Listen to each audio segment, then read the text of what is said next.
లక్ష్యాలు ఎందుకు కావాలి జీవితంలో? లక్ష్యాలు లేకపోతే మనం ఎక్కడికి వెళ్తున్నామో మనకు తెలియదు. ఎటు వెళ్తున్నాం అనేది మనకు తెలియకపోతే ఎటు వెళ్ళినా ఒకటే కదా.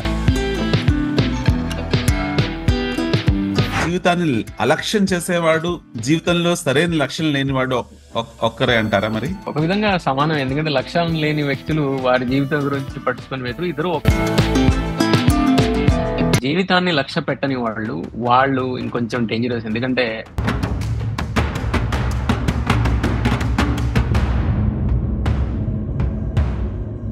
మనకి లక్ష్యం లేకపోతే మనం ఇంకోళ్ళ లక్ష్యం కోసం పనిచేయాల్సి వస్తుంది. మనం లక్ష్యాలని ఎలా నిర్ణయించుకోవాలి? దానికి ఏదైనా పద్ధతి ఉందా? ఇవి గనక మనకి 3 ఉంటే మనం జీవితంలో ఏమి చేస్తాము, ఎలాంటివి సాధిస్తాము. చాలా బాగా చెప్పారండి. లక్ష్యాలని ఛేదించేటప్పుడు మనకి అవరోధాలు వస్తే ఏం చేయాలి? వాటిని ఎలా అధిగమించాలి? What are the possible challenges that you might face, వాటిని కూడా సిద్ధం చేసుకొని వాటిని ఎలా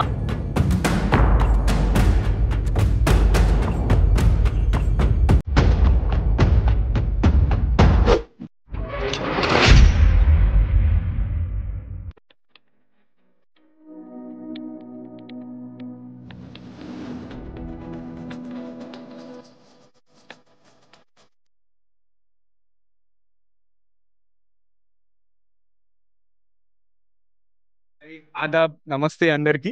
టీజీవీ తెలుగులో మరో ఎపిసోడ్ లోకి స్వాగతం, సుస్వాగతం.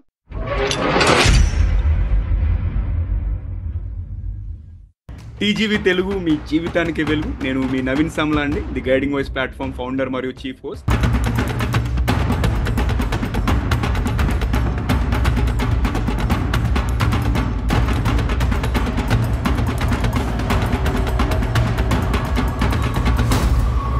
పాడ్కాస్ట్ ద్వారా మేము విజయవంతమైన నాయకులు, కోచెస్, అంతేకాకుండా గుర్తించబడని హీరోలు, ఇంకా సెలబ్రిటీస్ మరియు అన్ని వర్గాల వ్యక్తుల యొక్క జ్ఞానాన్ని వ్యాప్తి చేయాలనుకుంటున్నాము. ఈ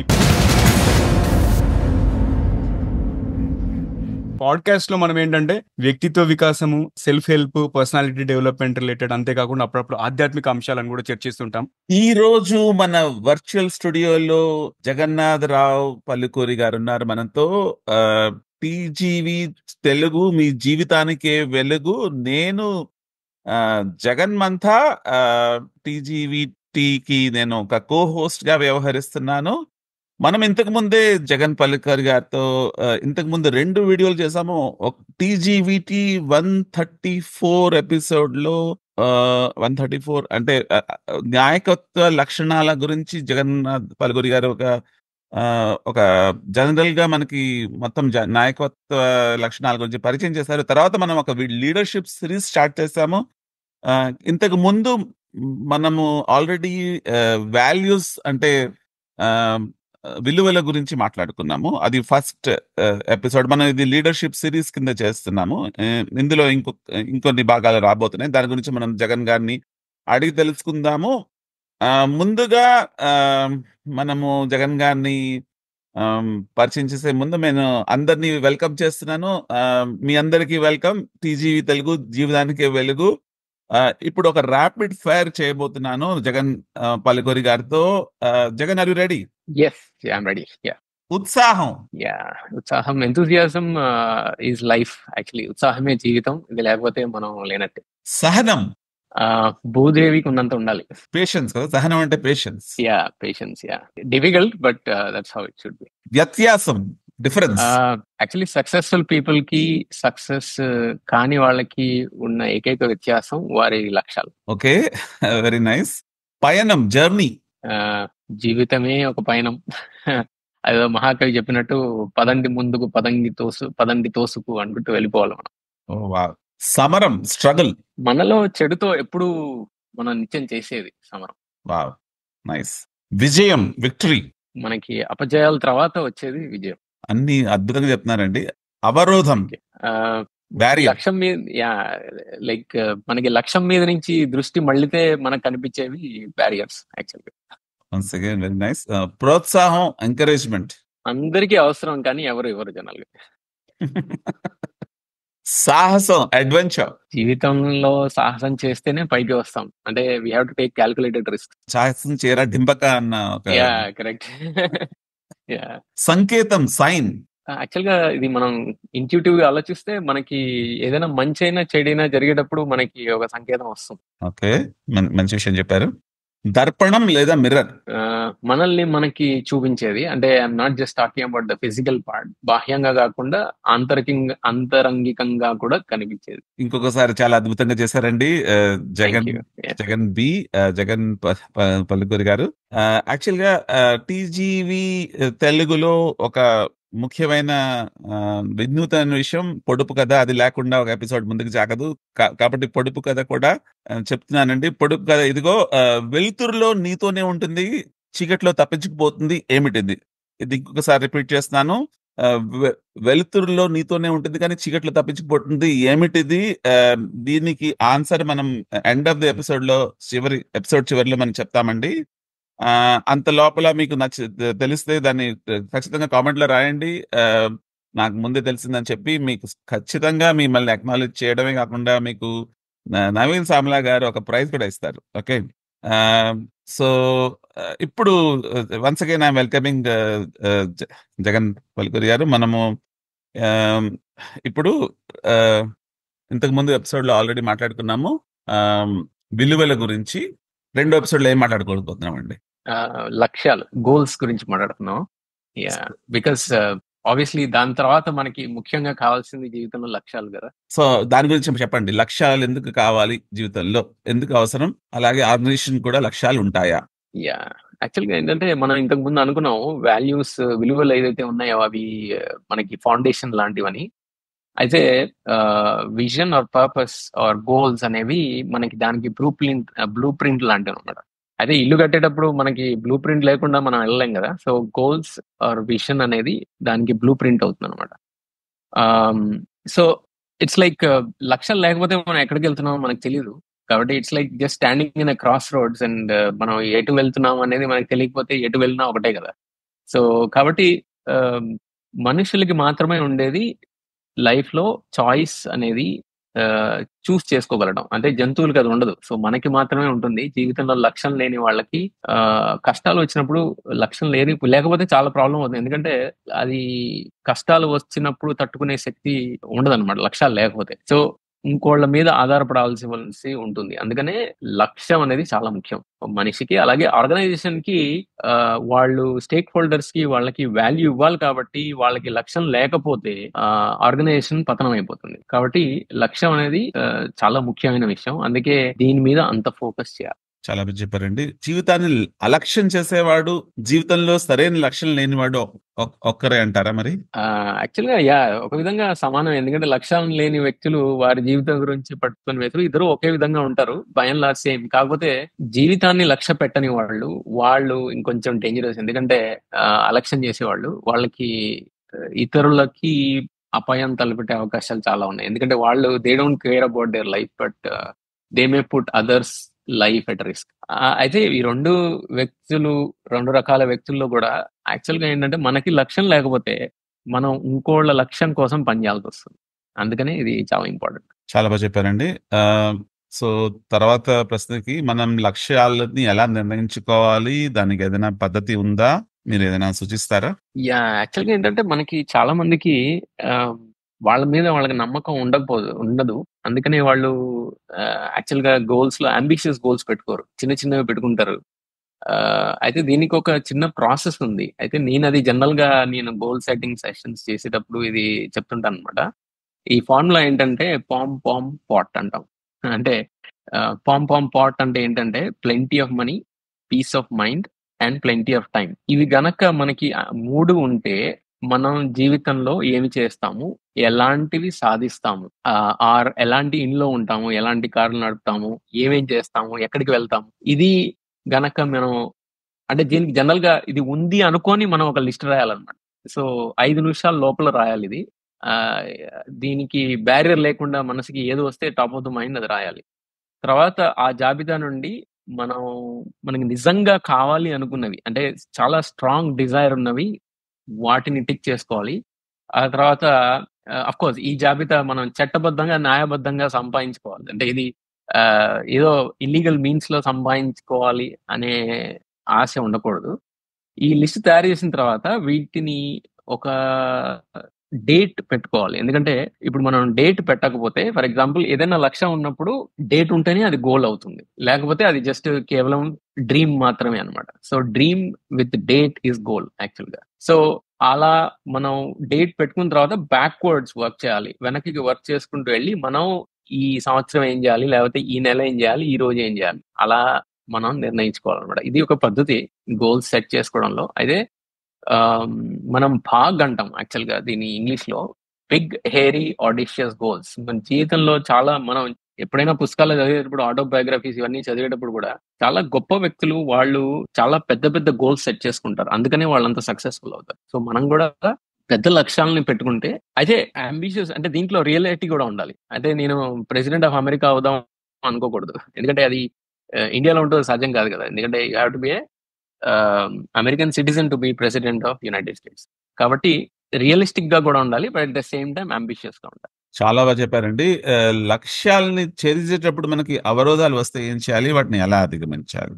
యాక్చువల్‌గా మనం ఇంతకుముందు అనుకున్నట్టు ఒక లిస్ట్ ఏదైతే తయారు చేస్తామో దాంతో పాటు మనం ఏమేమి ఆబ్స్టకిల్స్ అవరోధాలు ఏవొస్తాయో మనం కొన్ని చూసుకొని అవి కూడా నోట్ చేసుకోవాలి. అంటే what are the possible challenges that you might face వాటిని కూడా సిద్ధం చేసుకొని వాటిని ఎలా అధిగమించాలో ఆలోచించాలి. అయితే జీవితం అంతా మన ప్లాన్డ్ అఫేర్ లాగా ఉండదు. ఎప్పుడు ఒక దాన్ని అంటారు కదా మనకి ఒక లైఫ్ ఎప్పుడు ఒక గుగ్లీ వేస్తుంది. కాబట్టి దానికి ఏం చేయాలంటే సాధారణంగా ఏదైనా లక్ష్యం సాధించాలంటే మనకు కావాల్సింది మెయిన్ ఇన్కమ్ అనేది దాంతో ముడిపడి ఉంటుంది. మనం ఆ ఇన్కమ్ కనుక సంపాదించాలి అంటే మనకి ఏ స్కిల్స్ అవసరమో ఆ స్కిల్స్ మీద ఫోకస్ పెట్టి ఆ స్కిల్స్ ని ఇంప్రూవ్ చేసుకోవడం దానివల్ల మనం అవరోధాలను ఛేదించవచ్చు. రెండో పద్ధతి ఏంటంటే మనకు అవరోధాలు వచ్చినప్పుడు ఒకటి కొన్ని మన కంట్రోల్‌లో ఉంటాయి.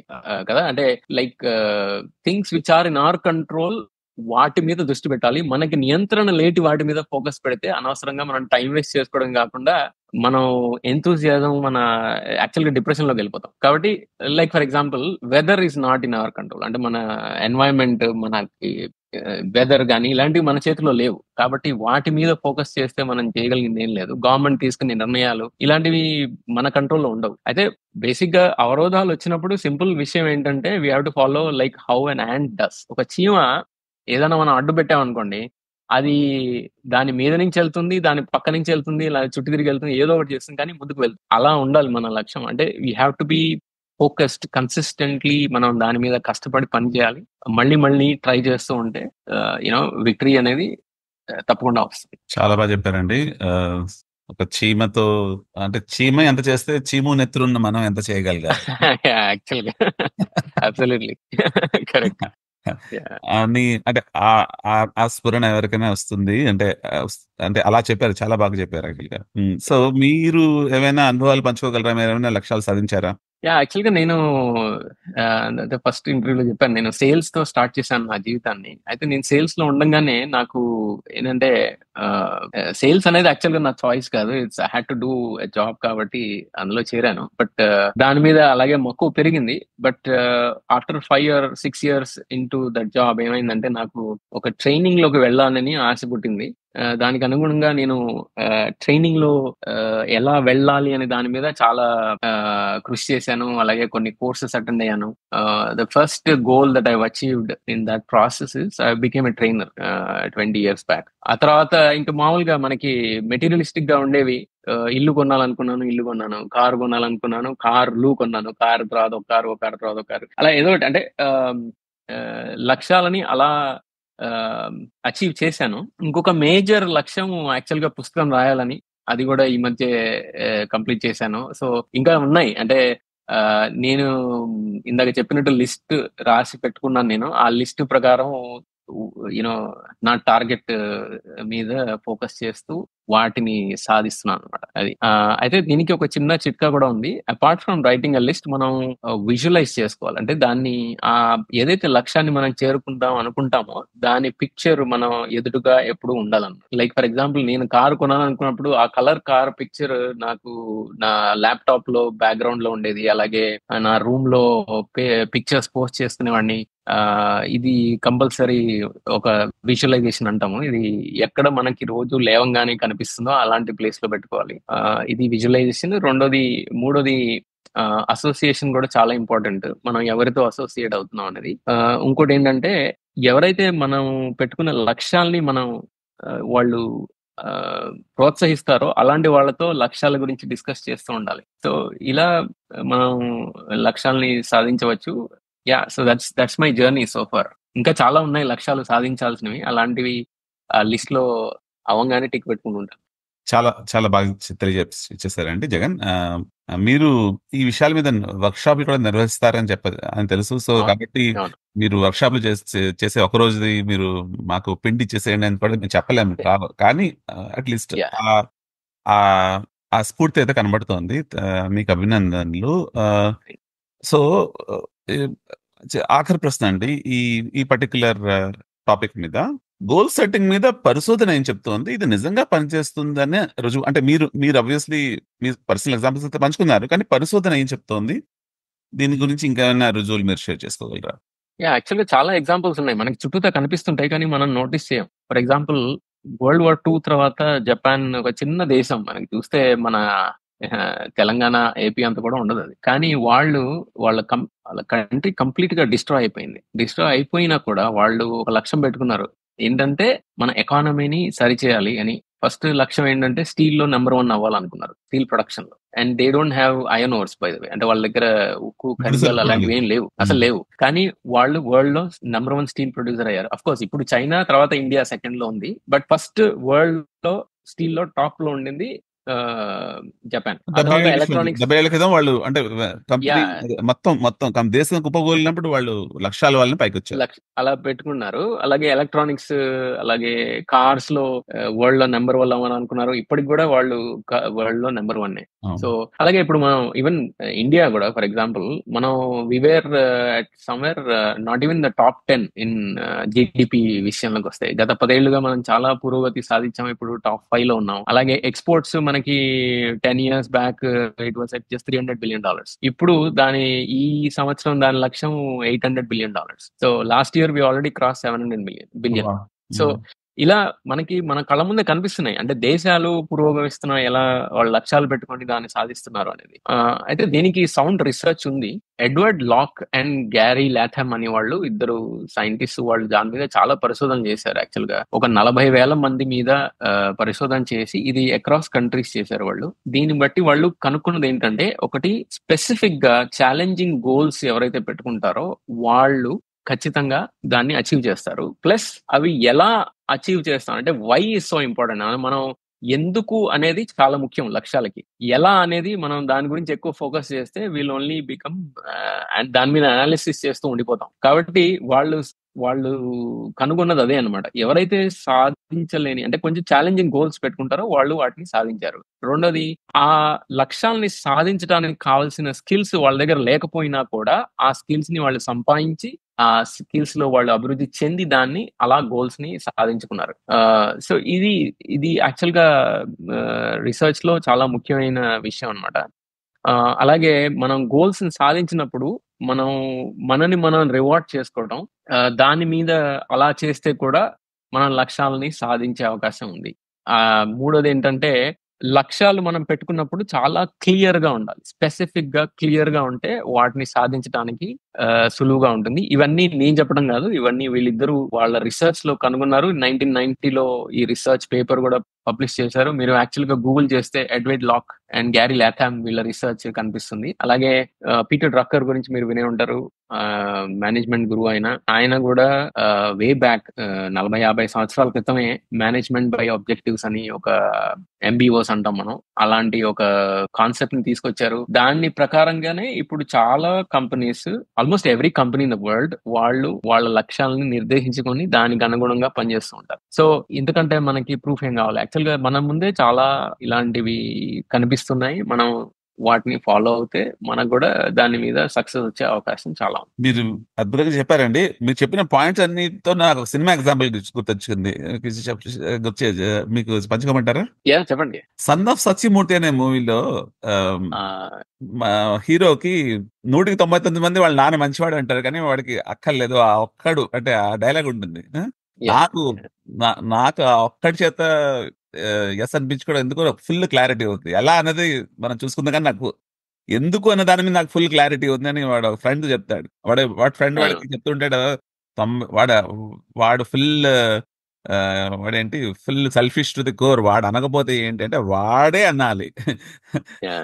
అని అంటాడు కదా. అంటే అది ఆఫ్ Yeah. కోర్స్ మూవీ అంటే మనకి కొంచెం బాగా ఎలివేషన్ ఎక్కువ ఉంటుంది, కానీ అట్లీస్ట్ కాన్సెప్చువల్ గా మీరు చెప్పిన పాయింట్లన్నీ నాకు ఎందుకో కనెక్ట్ అయ్యాయి. అతని ఆబ్జెక్టివ్ క్లియర్, ఎందుకు అనేది very clear, Correct. And it looks very foolish in the short term. 300 crores వదిలేస్తాడు. Okay, what Yeah. ఎవర్. నేను కొంచెం వ్యవహారికంగా మూవీ ఎగ్జాంపుల్స్ కొంచెం ఐడియాస్ కనెక్ట్ చేస్తాను, మీకు తెలియంది కాదు. సో నాకు అది కొంచెం ఐడియా అది కాదు. Yeah. మీరు చెప్పింది దానికి నాకు క్షణంగా అదే గుర్తొచ్చింది. And and any time when I remember something, I always attributed to the other person's association actually. Yeah great అండి. యాక్చువల్గా మీరు చూసాను చాలా వీడియోస్ లో కూడా మీరు అది మెన్షన్ చేస్తుంటారు, సినిమాలకి సంబంధించి ఎగ్జాంపుల్స్ ఇవ్వడం. యాక్చువల్గా అది జనాలకు కూడా బాగా కనెక్ట్ అవుతారు జనరల్గా. సో యా, సో అదండి. Thanks actually for inviting me. And ఇది సిరీస్ లో భాగంగా సెకండ్ ది చేయడం చాలా సంతోషంగా ఉంది. అలాగే ఐ థింక్ మనం ఇంకొక 2 వీడియోస్ కూడా రాబోతున్నాయి.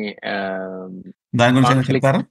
Yeah, conflict resolution and decision making మీద నెక్స్ట్ చేద్దాము. అలాగే అయితే ఎమోషన్స్ కూడా నా పుస్తకంలో ఉంది. కాకపోతే మీరు ఆల్రెడీ ఎమోషనల్ ఫస్ట్ ఎయిడ్ అని ఒక సిరీస్ చేశారు. దాంట్లో యాక్చువల్ గా చాలా డీటెయిల్డ్ గా ఉంది. యాక్చువల్గా నేను పుస్తకంలో రాసిన దానికంటే కూడా ఇంకా డీటెయిల్డ్ గా ఉంది. కాబట్టి ఐ థింక్ మనం దాని మీద కాకుండా ఈ రెండింటి మీద నెక్స్ట్ వీడియోస్ లాంచ్ చేద్దాం. తప్పకుండా అండి, అప్రిషియేట్ దాట్. సో ఎపిసోడ్ ముగిచ్చే ముందు మనం ఇంకేదైనా మర్చిపోతున్నామా? నేనైతే మర్చిపోయాను ఆల్మోస్ట్. జగన్, మీరు గుర్తుందా ఏం చేయాలా మనం ఇప్పుడు? యాక్చువల్గా అదేదో సామెత చెప్పారు మీరు, ఏదో పొడుపు కథని విప్పాలండి. Yeah, వెలుతురులో మర్చిపోయి ఉంటారేమో ఎవరైనా. మీకు ఏమన్నా జ్ఞాపకం వచ్చి మీరు ఆల్రెడీ ఆన్సర్ చేసేస్తే మీకు జోహార్లు. కానీ పొడుపు కథ ఇది. వెలుతురులో నీతోనే ఉంటుంది, కానీ చీకట్లో మాత్రం తప్పించుకుపోతుంది. ఏమిటది? Any idea? కరెంటా అండి? నీడ. ఓకే. నీడ. So that's acknowledgement to Naveen Savala, who is ఆయనకి సామెతల కోసం చూసే వాళ్ళు కూడా ఉంటారంటండి ఈ వీడియోస్. సో అంటే ఆయన ఏంటంటే మనం మర్చిపోతున్నాము. ఎందుకంటే కొన్ని సామెతలు కానీ కొన్ని పొడుపు కథలు కానీ అంటే అది మన భాషని మళ్ళీ మనకి జ్ఞాపకం చేస్తాయనే ఉద్దేశంతో. సో మీకు ఈ ఎపిసోడ్ నచ్చిన మాట అయితే, ఈ ఎపిసోడ్ కానీ ఈ సిరీస్ కానీ ఈ విషయంలో మీరు చేస్తున్న సంభాషణ కానీ నచ్చిన మాట అయితే, మీరు సబ్స్క్రైబ్ చేయడమే కాకుండా మీ కనీసం 3 ఫ్రెండ్స్తో ఈ విషయాన్ని షేర్ చేసుకోండి. టీజీవీ తెలుగు, మీ జీవితానికే వెలుగు. నేను జగన్మంతా, టీజీవీ తెలుగుకి నేను కో హోస్ట్ గా వ్యవహరిస్తున్నాను. అందరికీ నమస్కారం. ఇంకో వెబ్సైట్ లో కలుసుకుందాం. Thank you.